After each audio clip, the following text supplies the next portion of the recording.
For 2 decades, I've cherished a daughter who shares no blood ties with me. She's my stepdaughter, yes, but to me, she feels every bit like my own. I believed that wholeheartedly until everything took an unexpected turn. If they're going to treat me this way, I have my own feelings to voice. This is the tale of our unforgettable family. I'm Diane, 50 years old, and I've been married to Tom for 20 years, my first marriage, though his second. When I first met him, he already had a daughter, Sally, who was just 9. I wasn't aware of her existence when we started dating. It wasn't until I was head over heels for Tom that he opened up about his past, including his divorce and his daughter in elementary school. Once I learned about Sally, I was already deeply invested in Tom. He reciprocated my feelings, and 6 months later, he formally asked me to be his girlfriend. Despite this, I hesitated. Could I really find happiness marrying a man with a child? Those worries lingered in my mind until I decided to give the relationship a chance. As time passed, Sally and I grew closer. One evening, while we were having dinner, she surprised me by saying, "It would be nice if Diane could be my mom." Her words caught me off guard. It felt as if she'd been waiting to say them. Tom's eyes lit up as he replied, "I've been thinking the same thing. Diane, would you like to be part of our family?" It was in that moment that I felt we could truly make it work, and I gratefully accepted their proposal, solidifying our family bond.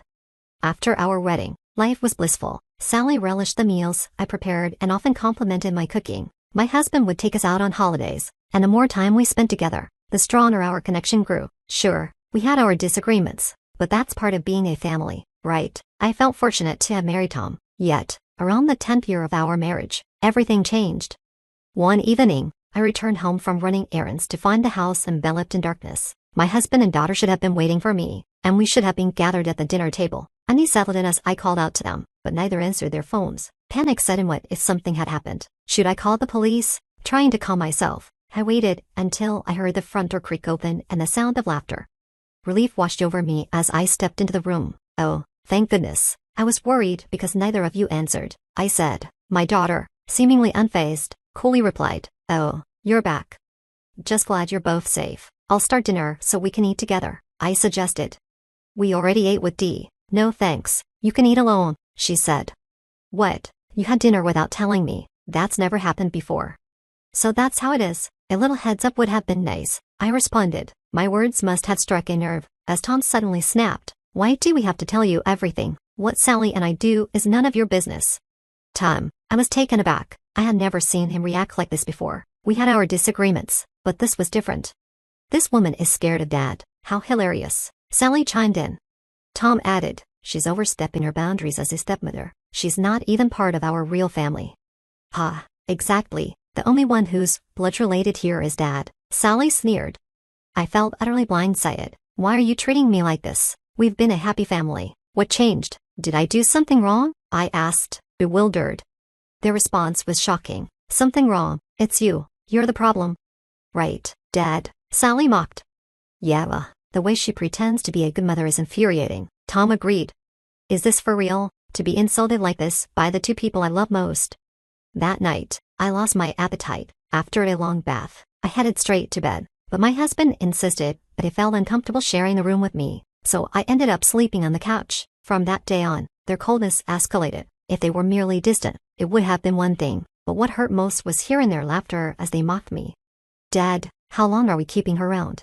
"Well, as long as she's here, we won't have to worry about housework. Guess we can keep her until we get bored. Ha ha." "Seriously, Dad, you're way too kind." They ridiculed me as if I were the villain. I was baffled at first, unsure of why they had turned on me, but as time went on, I began to piece it together. One evening, I overheard Sally on the phone. "Yeah, it's okay. We're about to kick her out." "Kick me out?" I held my breath, straining to remain unnoticed. "So when are you coming back?" "Dad, I can't wait. Living together is so much better when my real mom is around."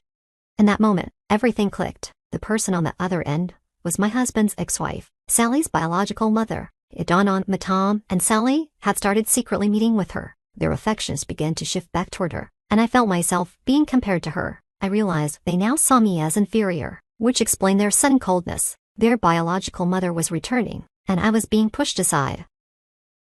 I guess leaving is inevitable. Initially, I considered filing for divorce right away, but realistically, I've been a stay-at-home mom, dedicating all my time to raising Sally, while her college fund drained our finances. The small amounts I earn from odd jobs are barely enough to make a difference. There's no way I can afford to get a divorce and move out right now. I thought about taking on a part-time job, but if Tom found out, it would just create more trouble. I even tried a few work-from-home gigs, but let's be honest, those brought in just a couple $100. There's no chance I could save enough to make the move.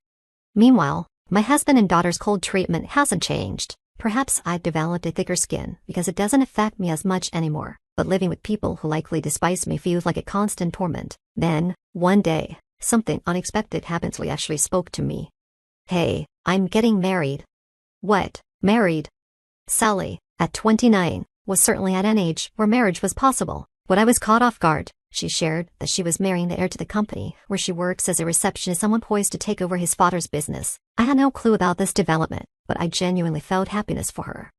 Oh, that's wonderful. Congratulations, I exclaimed. Thanks, haha, the wedding's in a month, so I'll be expecting a generous gift from you. Ah, so she's after a gift. Mixed emotions swirled within me, but regardless, she's the daughter I've raised for 20 years, and this is a significant milestone. I decided I would hold off on any thoughts of divorce until after her wedding. As I pondered my next steps, Sally suddenly announced, "Oh, and just to be clear, you're not invited to the wedding." What? But you just mentioned a gift. Are you? She cut me off. I meant to wire the gift that day. There's no way I'd invite you. Sally continued, but I'm inviting my real mother. She's thriving in the beauty salon business, owning multiple chains nationwide and making quite the name for herself. A businesswoman, I echoed, stunned. Yeah, having her at the wedding will look great, and I'm sure she'll give a generous gift. Dad wants to get back with her, I asked, my heart sinking. Yes, seriously, what's the point of keeping a housewife? Are you serious? So because his ex-wife is successful, they think they can just toss me aside? I was in disbelief that I wouldn't even be invited to my own daughter's wedding. As I stood there, stunned, Sally taunted me further. Don't you dare show up at my wedding, you fake mother. Watching from the sidelines, Tom added with a smug grin, why are you surprised? It's obvious you're just a pretend family member. Plus, as Sally said, I want to get back with my ex. She's doing so much better. Ha ha. In that moment, all my pent-up anger and frustration exploded. Is that so? So that's how it is. For the past 20 years, I've done my best to create a loving family, and for what? Taking a deep breath, I continued, if you're going to play this game, I have my own decisions to make. Fine, I won't be attending the wedding. I informed both my daughter and husband of my choice, and then left for a specific destination. A month later, on the day of Sally's wedding, I stuck to my plan not attending the ceremony, but instead finalizing my preparations to move out. I had already informed my husband and daughter of my plans, and I even had a signed divorce agreement from Tom. All that was left was to wait for them to make their next move. As I diligently packed my things, my phone rang. It was Sally, just as I had anticipated. Mom, where are you? Get to the venue immediately. Her voice was frantic, pleading for my assistance. The venue? What are you talking about? Didn't you just tell me not to come? Please, if you don't show up, the ceremony will have to be cancelled, she cried, panic and desperation clear in her voice. Oh, this was all part of my plan, I replied coolly. Mom, are you listening? They're saying they'll call off the engagement if you don't come. Is that so? It's largely thanks to me that your fiancé decided to marry you in the first place. Huh? What do you mean? She asked, her voice filled with alarm. With that, I revealed the truth. You see, I'd actually met your fiancé before came to see me. Apparently, he'd been investigating our family. He'd investigated us for what? He told you he was the heir to your company, right? Of course, he would be cautious about choosing his marriage partner. His father hired a private detective to look into us after hearing about the engagement. That day, I had also visited a law firm, preparing to finalize the divorce on my terms. On my way back, I encountered a man who introduced himself as Sally's fiancé. Kay, he explained, revealing that his father had been investigating our family and had learned about Tom and Sally's frequent meetings with my husband's ex-wife. He wanted to understand why they preferred her company while treating me poorly.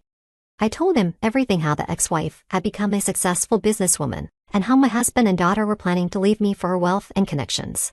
Did you speak badly about me to him? Sally accused. I only stated the facts. You've been mistreating me for quite some time, I replied firmly. Why would you do such a thing? It's unnecessary, she protested. Unnecessary? Isn't it your own fault that this is happening? You're the one who did wrong, I countered, standing my ground. Sally fell silent, unable to respond. But I'm not a monster. I've raised you as my daughter for 20 years, and I truly wanted you to be happy, I continued, trying to make her see. A suggestion? She asked, her tone softening. Yes, if my daughter wants me to come to her wedding, I want him to marry her as planned. Surprisingly, even after I laid everything out, he didn't completely abandon his feelings for her. He admitted that he loved her and still wanted to marry her, but he felt uncomfortable doing so with someone who couldn't appreciate the person who raised her.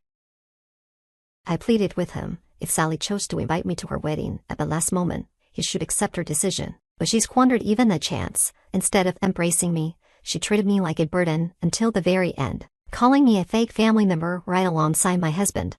Mom, I'm sorry, please forgive me, I promise I won't say cruel things anymore, she begged over the phone. Hey, Diane, is what you just said true? If so, please help Sally, my husband chimed in, his voice filled with feigned remorse. Naturally, I had no intention of forgiving them. They were the ones who had trampled on their last chance. It was far too convenient to ask for forgiveness now. They had forgotten the kindness I showed while raising Sally for 20 years, and quickly switched their allegiance to my successful ex-husband's ex-wife. I would never forgive them, never, I declared it firmly. Before hanging up the phone, I blocked their numbers one by one, picked up my bags, and headed to the apartment I had already rented. On my way, I didn't forget to submit the divorce papers at the town hall. Even if I had been invited to my daughter's wedding, I had made up my mind to divorce my husband. There was no way I could stay with them after enduring constant verbal abuse. Later, I learned it from my daughter's fiancé, Kay, that my husband and Sally had begged for the marriage to continue, crying in desperation. But once the truth came to light, it was far too late. The proposal was completely off the table. As a result, my daughter quit her job and became a recluse, while my husband devoted himself to caring for her mental health. It must have caused quite a stir on her fiancé's side. Feeling a mix of regret and sympathy, I reached out to him. He responded with kind words, saying, "It's okay. Sally and her dad turned out to be disappointing. Honestly, I'm grateful I found out before marrying her. I owe you, Ma. Thank you." If Sally had been with someone sincere, she would have been truly happy. While I felt a twinge of sadness about how things turned out, I had no regrets. I was free now, ready to pursue my own happiness and enjoy the rest of my life.